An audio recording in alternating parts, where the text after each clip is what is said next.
Erinnya Musiri David Bwogi ate nga ndi head of institution emeritus.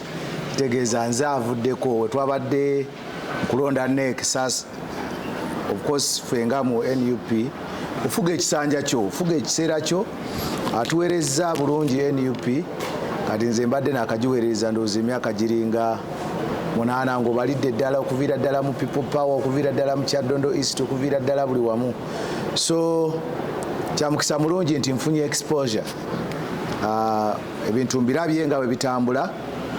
Obuuziza nti Bugu mulingi e Makindye West abaagala okugikiikirira abangi ne babeera abangi era agikiikirira abeera omu. Ekiriwo nti kati tuli mu process eya internal democracy mu kibiina, demokrasiya w'ekibiina, era nze najjayo empapula nga ngerazizaayo olunaku olwokutaano Mukama nga ye mubeezi wange. Naye kumanyira bameka abali serious omanyira kwabo abazizaayo empapula. Waliyo n'abaagala okuzeemwolerako, abaagala okuzirabako obulabi, n'abamu bajja kulaba nga asaanidde kubeera wano, bajja kutereera gye bujja. So tujja kutegeera ng'ennaku z'omwezi 23 zimaze okuggwako omwezi guno tumanye baani abali mu nsiike era baani abali mu abalina ebisaanizo. Naye ndowooza nti mu kuvuganya kuno ndi wankizo nnyo. I don't want to blow my own trumpet, but it is self-explanatory nti nandaba akiraba. Kirabika Muganda kyagamba nti kirabika n'ayonka.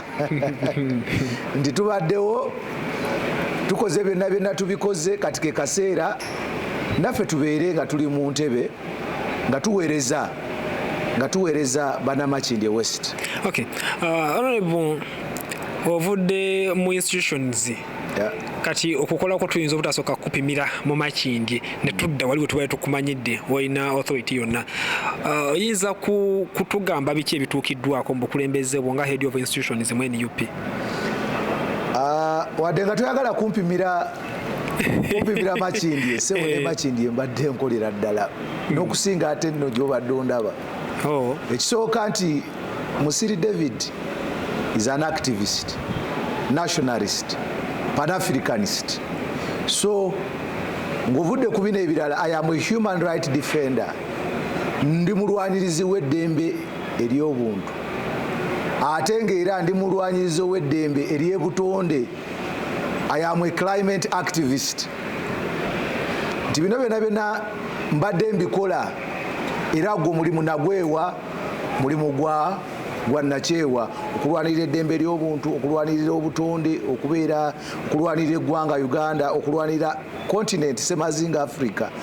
Ekyo nakitwala ng'omulimu. Naye bwe mbadde mu institutions ebyokuyiga bingi nti institutions zibadde vibrant ng'era buli omu alowooza oba institution kifo ki.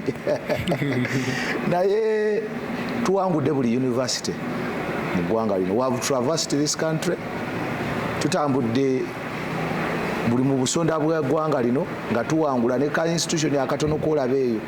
Era oba obadde ogoberera social media twatuuka olwa Kyagulanyi effect ne twagaliza n'abayizi ne ba pupils mu primary school nga nabo bajja ne bateekako umbrella oba ne bateekako ekikonde oba ne bateekako Kyagulanyi. So tuwangudde buli mu institution. Kituufu institution ezo lyayinza okugamba nti naye waliwo ezo ezizze nga muwangula ate ne bakola ki ne babatwala. Ekiwanguza institution ye mukulembeze azikulembera to break into amaanyi g'omukulembeze ono values za standing for abayizi kwe bayitira okulonda ono gw'aba aleese. Naye omala okuleeta omuyizi oba omukulembeze nga gerudi president, kati abantu oba bawadde litmus paper basobola otestinga ne bamanya nti wadde Musiri yoli mulwanyizi w'eddembe yatulwanirira draconian policies nga zizze Makerere Kyambogo buli wamu. Okijjukira nti nze we nali nsinaba nakufuuka head of institutions nakulemberamu abayizi okwerwanako olw'ebisale nga birinnye fees. Tandikira Makerere, Kyambogo nejja on board, Mobusi nejja on board, Mbarara University of Technology and Sciences ne John Board, Gulu University, onolwalero wenjogerera, wakyaliwo abaana be Gulu University, they are still appearing to court because of the fees must fall revolution that started in Makerere with us. So, ebyo byebyaleetera universities zonna okuggulawo emitima ne zimanya ono omukulembeze baba aleese, baba bakulembeze bansa, baba beerufu, baba bakulembeze abateerya nkuta. So ekireetera wamu tugenze nga ne tuwangula, ate ebibiina ebirala ne bijja ne bitujjawo, oba forces endala ne zijja ne zitujjawo. Ezitujjawo nti olw'okubanga omukulembeze abadde munafu owa institution, zitujjawo olw'okubanga omukulembeze gwe tuteese ku bwa guild president abadde exemplary. Some of them bangi betuleese, they have sold out to the regime. Bayirawo okubeera mu kifo kyembaddemu si kyangu. Kiina ebikemo bingi, abantu bangi abakubira essimu, abantu bangi abakuteeka ku ndowooza mpambiddwa emirundi ng'ena. Mukana akaseera kokka, in only 4 years I have been arrested 15 times. Naye biki ebibeera abasajja eyo gye babawambira mutuuka eyo embeera ebeera etya? Of course, torture. One day nga bakakukwata bwe bati baba baagala weegaane struggle. Tebasooka kukubirawo, basooka kuintimidate nga ne bakugamba buli gwoyagala alina okwogera naye, president osobola okwogera naye, first lady, simanyi biki n'abalala. Yagamba twagala kuyamba oleme kuyita mu bulumi. Bino byegaano biveemu, Kyagulanyi omwegaane, weegaane struggle. Wogaana awo nno ne baddako feezi eddako, era ne baddamu era ne bakutuuza nga balowooza nti koyise mu bulumi. Nze nina olwala lwe bajjako wano ku kigere nti koyise ku bulumi. Ekimu ku bintu ebyasinga nze ndowooza, one of the dangerous tortures, omanyi bino ebimu saagala nnyo kubyogerako kubanga Uganda batiitizi bwe babiwulira ate bo baba batya nnyo ne bataaga kyovulaba. I have not made any story anywhere, but njagala kugerezaako kamu, sijja kubigendamu bingi. Naye n'okutegeeza Bannayuganda nti we must pay sacrifice. Walina okubeerawo omuwendo ogw'okufuna eddembe lyaffe, ogw'ekwenunula. Nti one of the worst torturing I think act is musajja asobola okukubira oluyimba lw'osinga okwagala. Leero ndowooza kuliko I'll send you the writer olwa Baraka. Omusajja n'akubuuza luyimba ki lw'osinga okwagala, oba n'ogamba ekyana ki baby something like that Wakitaka Elijah oba lwa Saha naye ne balukubira for over 24 hours. Tebakutteeko, tebakugjeeko, tebakwokyeza paasi, naye nga balukubira. Eyo enkola bagijja, torturing act bagijja Israeli. Musajja akubira oluyimba lwo for over 24 hours n'okaaba wekka. It is psychologically torturing your brain. So that is the worst you can ever have. Bino ebyokusibako buyinja ku nsigo, bulumi bubeerawo ne bumala ne bukola ki. Naye ne bwogenda mu bbaala ng'ogenze kikubamuuko ne balukuba, babanga bakuzizzaayo ekireka. So it is bad. Anyway, bingi byetufunyeemu, naye era nange ng'omuntu bimpadde mileage nti wotuteeka kati ne bannange ne tuteeka ku minzaani. Wali oteeseekoko ejjinja ku sayidi emu nga sayidi endala toteeseeyo. Wekuba akasani akayinza n'okubuukako olw'obuzito obw'ejjinja. So kati tuli ku weighing scale. Honorable, tunatuukawo nnyaawo. Omuntu yenna yaligambye nti ku mulundi guli twali twolekera okusunswamu kwanakwata kadi ya NUP, watuuka n'ova mu buwokaano n'olekera bewalekera. Waliwo Ssewanyana, waliwo ne Faluku Ntege, waliwo enteeseganya yonna nga yeekusindiikiriza ku mulundi ogugamba nti twateesa kino kati ke kaseera kange nzize. Ekikulu era mbadde mbiwulira nnyo eyo gye mpitira, si kituufu tinava mu lwokaano, naye waliwo process eya primaries. Era mujjukira abatulaba nti kaadi zagabibwa wonna wonna naye Makindye eno nesigala netuli mu lwokaano netugenda ku kyebayita re-evaluation. Re-evaluation bwetuukira twali tuli mu kalulu k'abavubuka kati nga kenvaamu kati olunaku lwaleero 2020 neŋŋenda kubanga nali ndi number 1 wanted mu kalulu k'abavubuka natolosa abavubuka baffe abenaremu be baali batutte ku Mukama mwesigwa wali ku Salaama nensobola waliwo omwana gwe baatwala n'atubbirako nti wali eno bateesa balina be baatwala ekaazi eyo tugenda ne tubatolosa amagye ne geewuunya ono ani atolosa abantu ani ababuusa so ne batandika okuntambulirako so saakimanya ng'enkya ye vetting waliwo akalulu ku St Paul's Nsambya muganda wange bamuyita akati leero yakulira kunga yakulira structures Kawagga mu Makindye East yali yeesimbyewo mu bavubuka akalulu ke nga baagala kabba nenkayingiramu awo Ensambya ku St Paul's kumbe bano abasajja beekubidde dda amasimu ne bagamba omusajja waali wano agamba hamu mukabbe ne bankwata of course tiagasi n'ebirala naye ne bansobola okuntwala Kamugire yali akyali DPC oba yali DPC w'Ekabalagala ye yankwata nabantwala ne banteeka munda Ekabalagala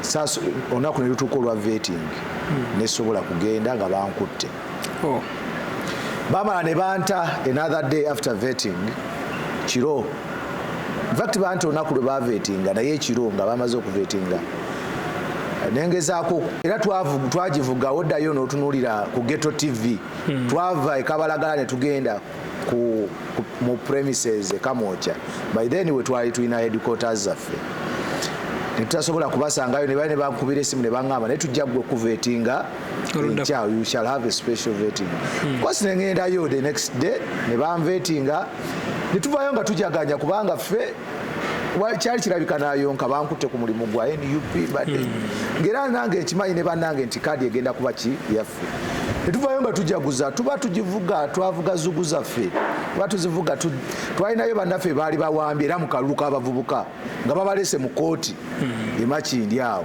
ku magistrate court mbantuuka awo ku magistrate court nva ku piki bwe nti ŋŋenda mu kooti list nefuluma nga kaadi bagiwadde muganda wange Ssewanyana. Of course wabeerawo awo obudde going back to petition n'ebirala nembirowoozaako bingi. Of course I was reached out, one by my party, even before when avaayo mukomera era they reached out to me, but after giving out the card era they reached out to me bankubira kasimu naye nali ndi munyiivu nnyo, nali ndi very very disappointed era si kibiina kyange kyokka kye kyantuukirira naye FDC nentuukirira. Waliwo Jobire by then Dr. Stella Nyanzi yali is in the FDC. They tried to reach out to me with very many comrades like Lukwago n'abalala. Nzije nesimbewo kibiina kya FDC nga balina ne bebampa baali bansasulira sente z'okunominatinga ebipande biki. Waliwo ne omusajja oyo ani owekira Semuju yali alina ne bugundi bwagaba abo billboards so byali ebyokufuna ne miliyoni nga ez'akalulu nga 10. So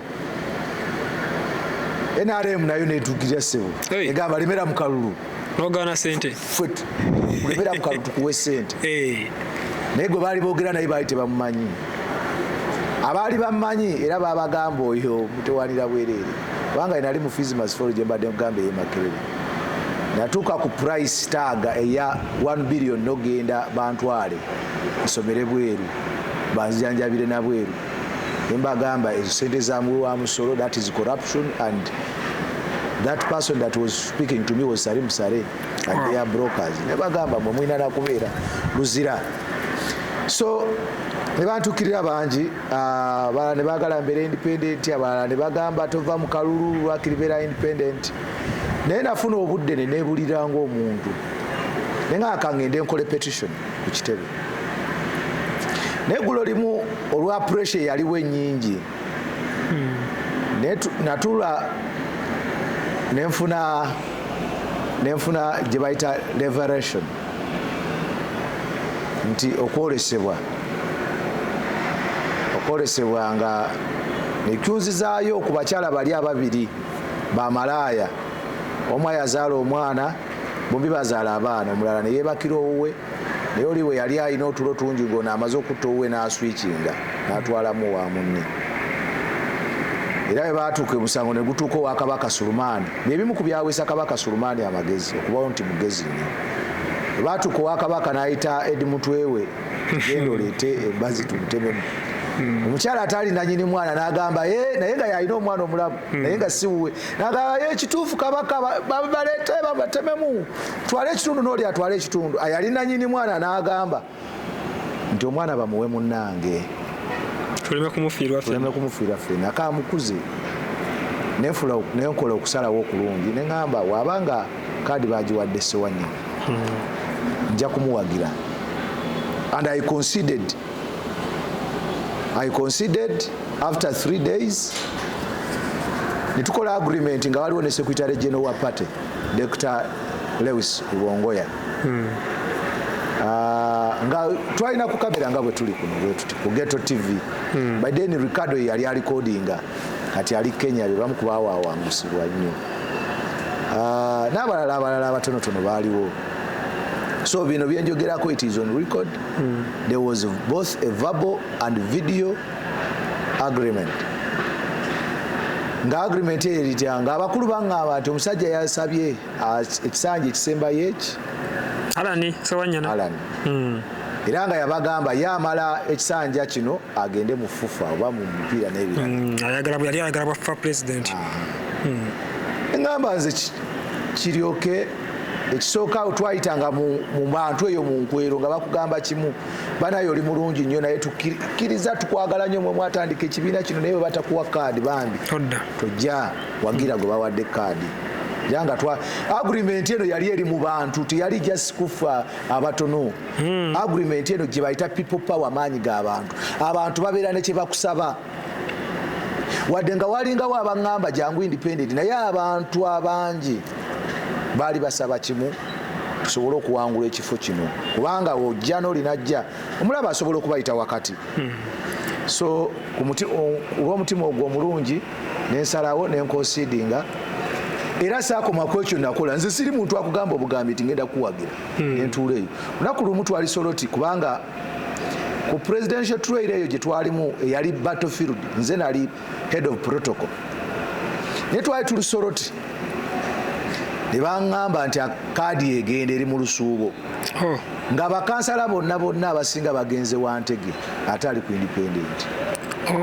Babitaano ono ayagenda ebweru. Nakawulirako akantu ako abakansala bwe baali nga bawagira ate atali ku kaadi. Ono ayagenda ebweru Masembe n'abalala bangi. Nenkomawo ku ssente ezange, nenkomawo ng'agenzeeko Nabisaalu bamugobye. Bo baali bagamba ki Nabisaalu nga bamugamba nti ffe wano tumanyi Musiri, omanyi eyo eginakubira lefu apakati kuba DPC zitaikiri bakisaddo neyeebaka mu studio negaseka, bamanyi nga bagamba ffe tetulina muntu mulala alina mutima gwa mpologoma nga Musiri, tubuulira nga Alani baali bamugoba, baali bamukoowa ng'agenzeeko Kosovo wali esalaama ne bamugoba. So nga kaadi eri mu lusuubo, ate nga neeyama tingenda kukola omusajja ono gwe bawadde kaadi. Nenkomawo nenkuba olukuŋŋaana, bakansala bonna nembayita ne bakomawo bonna, tebanjeemera babitaano, bonna ne bakomawo ne bawagira omusajja. Ne tuddayo ne tugenda mu firudi okunoonya akalulu awo mu Boston eyo wansi mu Salaama Kosovo, nga nze nsooka okukwata akazindaalo. Naye mbagamba bannange, His Excellency Robert Ssentamu Kyagulanyi ono n'ekibiina and other party leaders of NUP, ono gwe bawadde kaadi yali anointed. Nze nzija 2026 era nga wemala okutaakazindalo Ssewanyana n'akakwata n'abagamba banaye musoke mwebaze Honorable Musiri David singa siye sanditsobodde nakutuuka wano wendi n'agamba naye era nange mu mutima gwe gumu nze nkoma kino ekisanja sidda 226 Musiri yadda lwaki yekyusa kuba yabadde nnyo mukomera nga tabibala biri sekyo sebo bannabyabufuzi bano omanyi Kyagulanyi alina ebyobufuzi ebirala bye yaleeta obukulembeze servant leadership abantu abasinga si ba servant leaders abantu bafuzi bufuzi bwe bakulaba ekisooka waliwo enge enkwe efubitizi emitima emibi beyagaliza nnyo, they are so selfish, balina omulugube era gwe wakozesa kati ye yali alowooza nkozesezza ng'era abamu baali bampadde n'obudde jjukira Musiri tolina mulimu gavumenti egenda kuwa mulimu tolina gyojja ssente oli memba wa Parliament ebitiibwa abiina buli kimu akiina nga yakubala nti ekisooka oyinza okugwa eddalu emyaka weginawerera emyaka 5 ekyokubiri oyinza okubeera frustrated by stress nodduka mu gganga n'ogenda kwasayira bye bakubalako oba ojja kuba okwoye ogweko era stress ekkuba odde mu kyalo owase obeereyo osimbe mwanyi n'amayuuni kati nga tebalowoozangako nti nsobola okumentaininga nembeera nga kati nkyali kyeri era bakyewuunya nnyo kyova olaba nti oli aba talina kyakkola nti ekisinga mu byonna nti ate saakola bukozi ekyo kyokka nasigala ku ground nesigala nga mperereza bannamakindi saakoma okwo weyalemerera okukwata ku ttiimu eya Katwe United nayo nengikwatako nze nga sirina ssente zisobola kugiwanirira nga ate era nga nakibagamba dda nti tewali mubaka asobola kuvujjirira ttiimu yekka. Abantu bali balowooza ttiimu eyo ya mukulu. Ttiimu y'abantu bannakatwe. Nze nasambirako mu ttiimu eyo ne bakyakoonye nga kyakonya akyasamba ebiseera ebyo nali nkyasambira Mwanda 15 Mwanda 15 ku Express. Omanyi tata wange yali chairman wa Team Express emyaka 12. Yes, Muzeyi Boji, Ssewanyana Boji, James. So nafuna omukisa ogwo kale sijja gamba nti oyinza ogamba nti nasambiranga mu ttiimu eyo olwokubanga nti tata yali kiyama. Then the politics, there is no politics like the politics that is in football. Exactly. So Katwe United nagikubirangako ekibaluwa ne bakyakonye kyakonye obi wange buvira ddala mu primary awo ku Moland Po. Ate Moland Po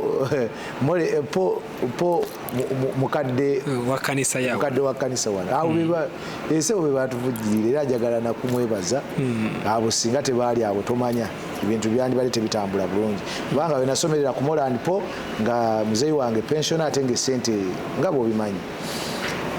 So ebintu ne bitambula bwe bityo. So nze omu ku baleeta ekirowoozo nti ttiimu ya Katwe United edde mu bantu abantu baddeyo ku kabbo kubanga omubaka kyasobola okukola kusaka robbing tukola connections n'oleeta sente n'osaka naye n'abalala abaagala sakira ttiimu obalekera eddembe lyabwe tokozesa ttiimu olw'okubanga gweolina byekola ki weyagaliza. So mbadde nkola ebintu bingi mbadde ku ground babadde olowooza nti mbadde mu institution zokka bintu bingi bye mbadde ku ground ng'ate sirina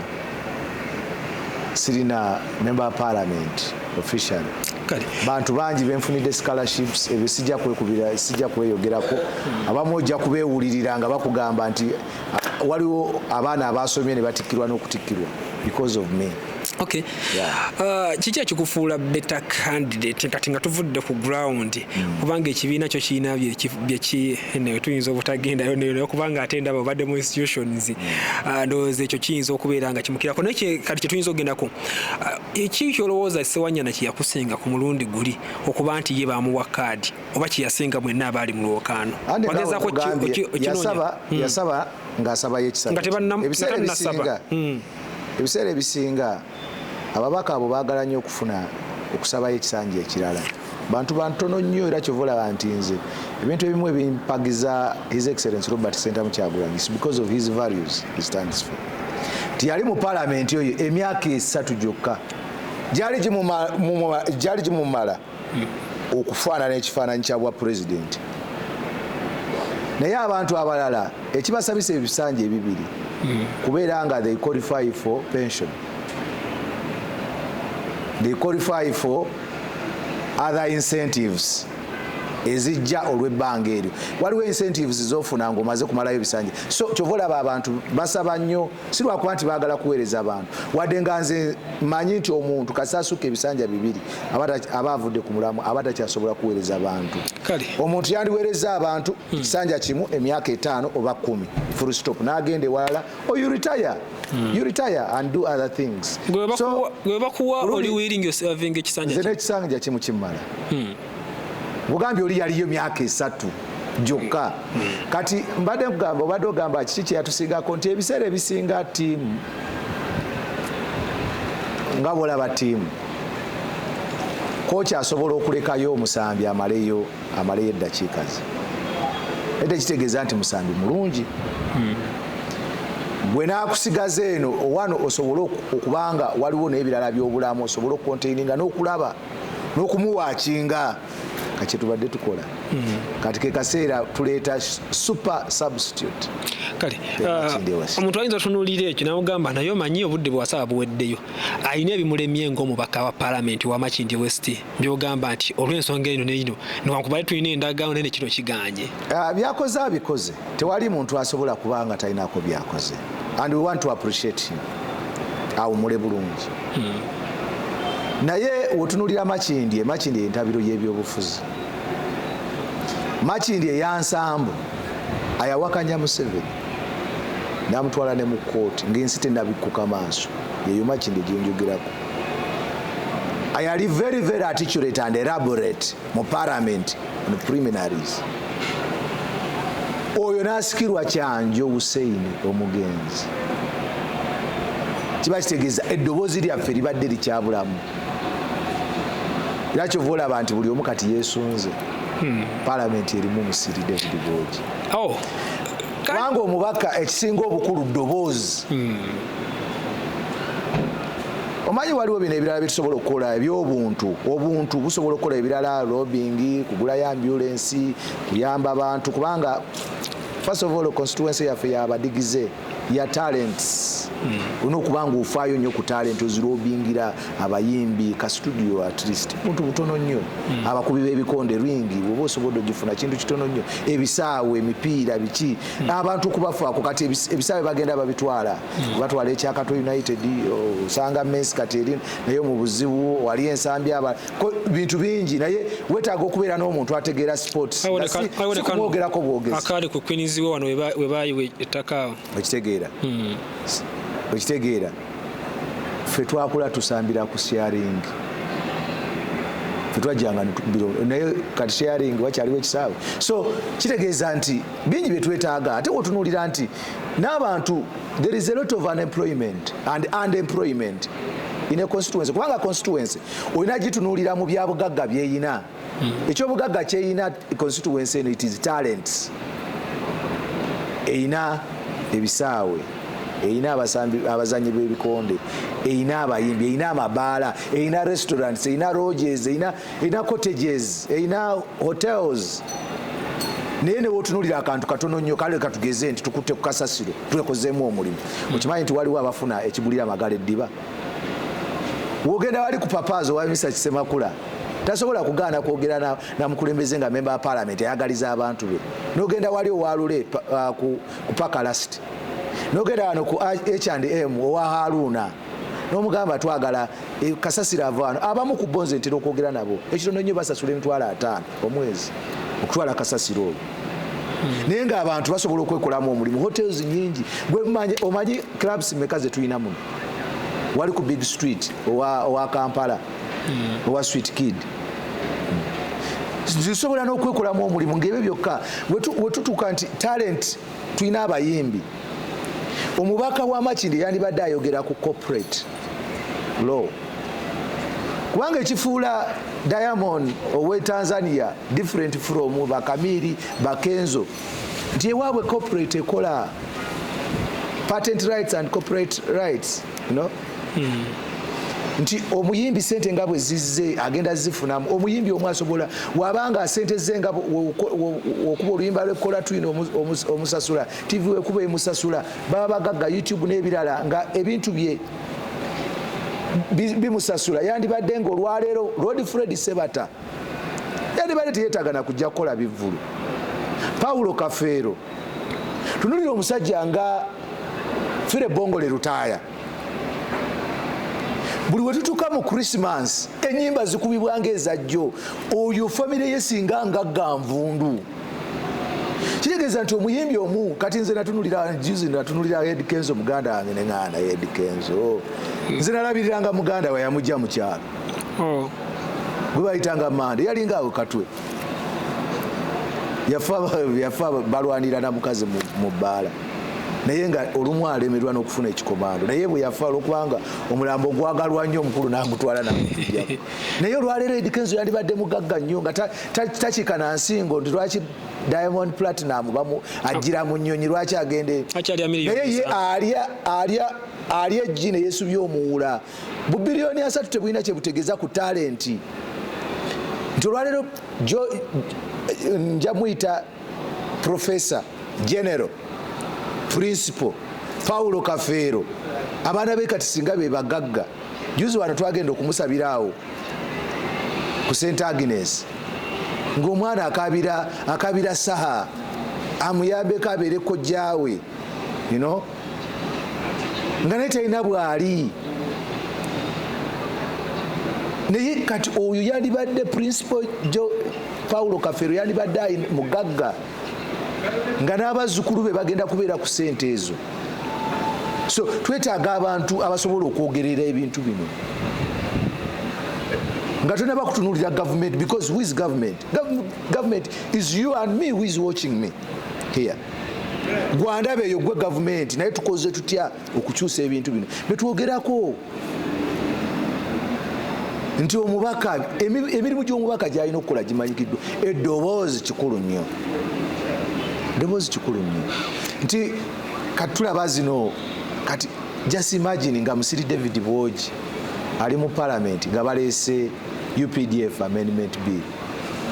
Nga kooti yamala okusalawo nga ate tukimanyi ne principles of separation of powers nti judiciary ng'essiga erya government teriba lisazeewo liba lyetengeredde, ne executive yetengeredde, ne parliament yetengeredde. Article 92 eya parliament egamba nti eteeka oba kooti weekoze ensalawo yonna parliament tesobola kugijungulula. Era bandiyimiridde busimba nga tebatiririra ggwanga lyabwe ne bakuba emmeeza. Kubanga waaliwo n'abajjukira ndowooza censorship ya Cedro Sekikubo ow'Olwemiyaga bwe yali ayagala okujja obwesigwa mu backbenchers abaali balidde ssente ez'omuwi w'omusolo okuyita mu service award okwali ne former leader of opposition. Kooti bwe yamala n'esalawo n'egamba nti bano ebejeerezza tewali musango. Right Honorable Speaker Anita Amongo yayimiriranga Speaker wa Parliament n'agamba era n'akootinga same article nti judiciary oba courts wezibanga zimaze okukola ensaleesale nga zimaze okusalawo tusobola kuddamu era kyakomawo wali okizeemu kiwulirako gwampuliriza. So ekyo kyetwetaaga nti wetaaga omuntu ekisooka nga mubugumyeko naye one alina omutima gw'omwoyo gw'eggwanga. Okusooka kyagaana kwogerebwako nga kiri mu kooti olwamala kooti neesalawo era weesalawo awo muba mugusala fe ababeerako tugamba gusale. So nti omusajja ajja Musiri David abasaba busabi mu ab'Emakindye kumuwa mandate nti mbadde bino byonna mbikola ojjukira emiwendo gy'ebintu wegyekanama ne nkwata abaana bange mu institutions ne twesiba enjegere ne tulumba parliament ng'esirise erina kyeyogera. Tugambe kimala naye tebatukkiriza na kuyingira Parliament, batukwatirawo wabweru bazaake bajja ne bakabuyaawo onalebo kabuye ne batuyamba yawo naye nga wabatu ne baleetaawo bagiyita batya FFU netuyisa bubi nnyo wetwalumbye ejjuzi wano on 23rd ku anti-corruption march to Parliament era tebatukkiriza military netuyisa bubi ne batwala naye abantu be Makindye mmwe mulina omukisa okumpa mandate nga kati tekyali yambuuza nankwatira awo ankuba jek nga nyingira butereevu nenkola kyenino nenkola omulimu gwensinga okola ki okutegeera kaadi eringa yayongedde ozibuwalamu kale senga tubadde n'omuntu gwogamba nti yali ku ndagaano eyali vabo kyandibalityo naye twalabye ebikonge byayongedde ogirinyamu nategeddeko ko nti Faluku akyajagala naye nalabyemuko yayingiddemu ne Muryanyama mwami Muryanyama olowooza tiyayongedde okalubamuko ng'ekaluba etya abo tobawulira mu muzinzi ekikulwa kyange eky'obuntu siri muntu ayagala okulengeza abantu. One, it is their right, but two, ne wetuba twalina endagaano waliwo ba new entrants abayingira kiba kitegeeza mulina okuddayo era kyovula twazeeyo mu process wabula era mmanyi basinga enkizo nze nina kukola kye nina kukola ne bannamakindye balina kukola ki ate bannamakindye bamanyi kye baagala. Makindye ebadde ezikidde okumala ebbanga ndowooza baagala kuwulira ddoboozi kati kiri gye bali baagala agenda kuwongootera mu Parliament oba agenda kuteesa baagala muntu atamanyi kyayagala kubanga tulinayo bannaffe betumanyire era agamba leero njagala kino enkya njagala kino enkya tebamanyi ne kye baagala kyovula anagambye nti abamu okutegeera nti kituufu baagala bwa Parliament saagala na badisikasinga njagala ntegeere nga bazizzaayo empapula enaku z'omwezi nga ziyise 23 yali serious 23 nga ziyiseewo ng'olupapula lufulumye nti bano be baagala obubaka bw'e Makindye abo benja okutegeera nti they are serious contenders. Anyway, omuntu asobola n'okujja because some people want to run to improve on their CVs.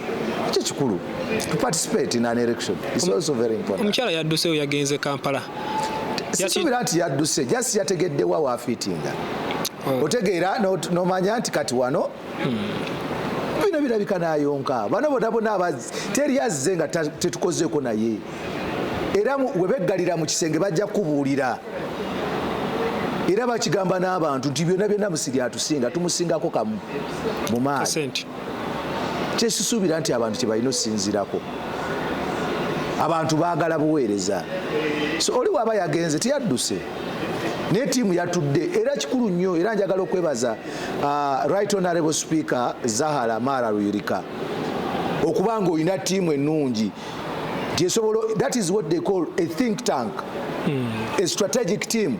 Tietula negamba nti wano tetujja wano twandikoze naye waliwo omuntu asobola okukola obulungi feka tugende wano wetulaba nti waliwo vacuum waliwo gap. I commend her for that. Nja muwagira te lwaki ate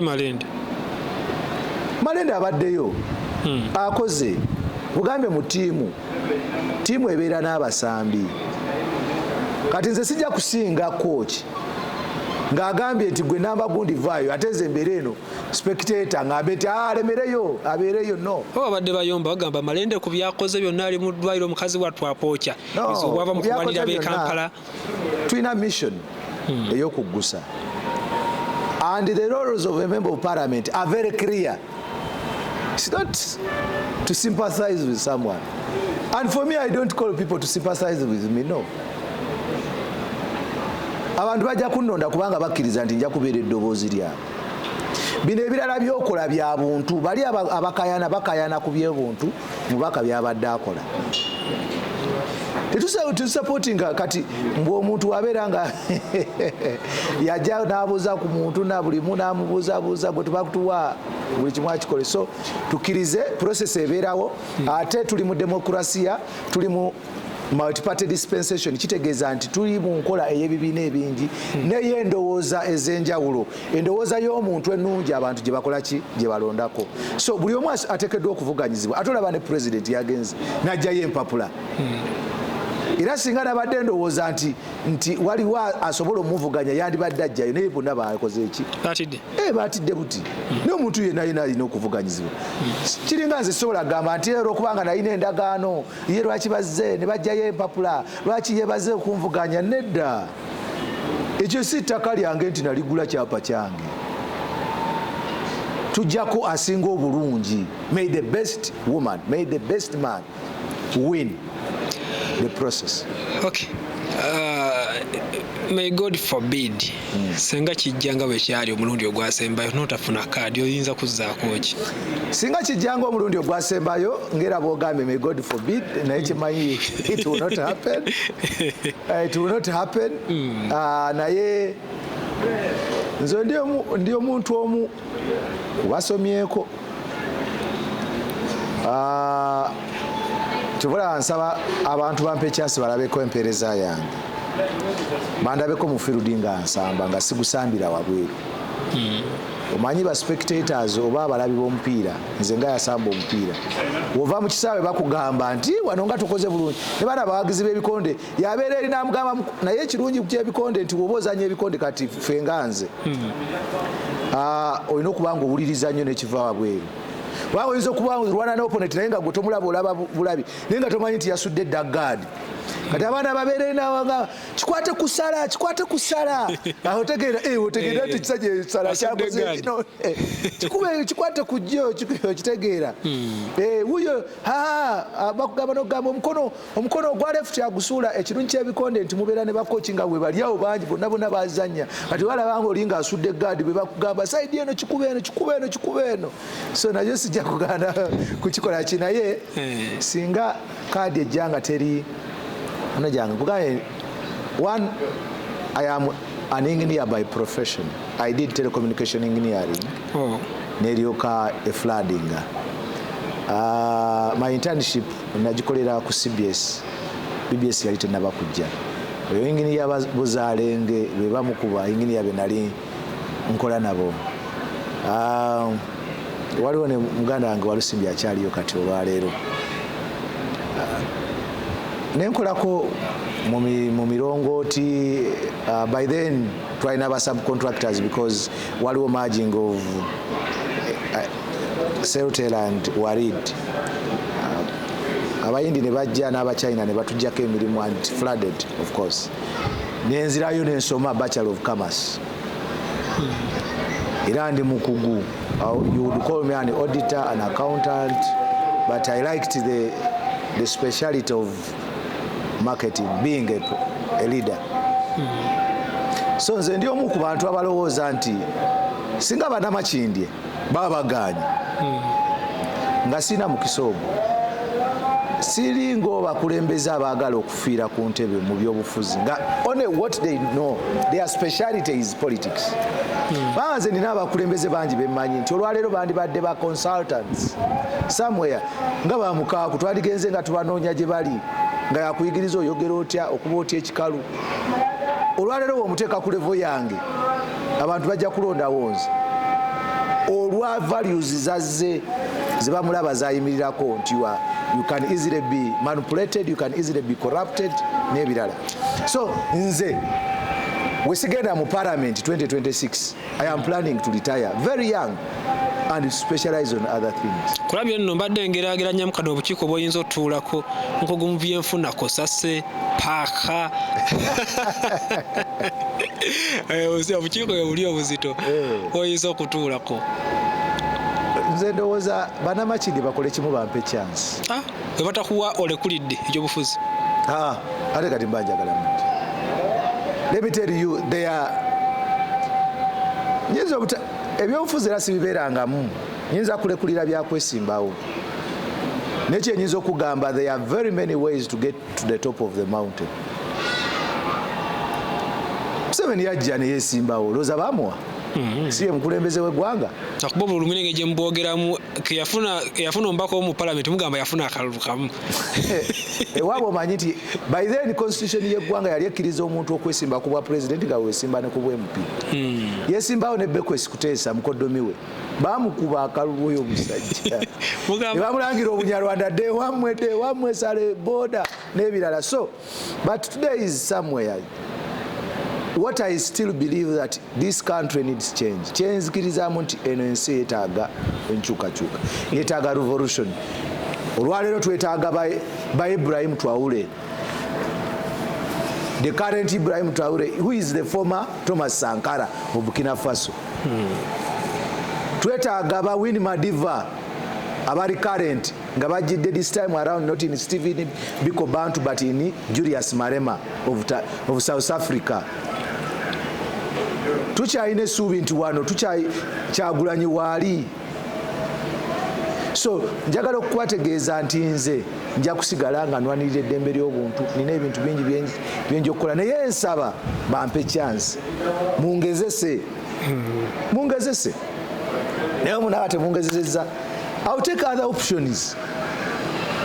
So I have told you that mbagambye nti amakubo agatutwala waggulu ku lusozi mangi.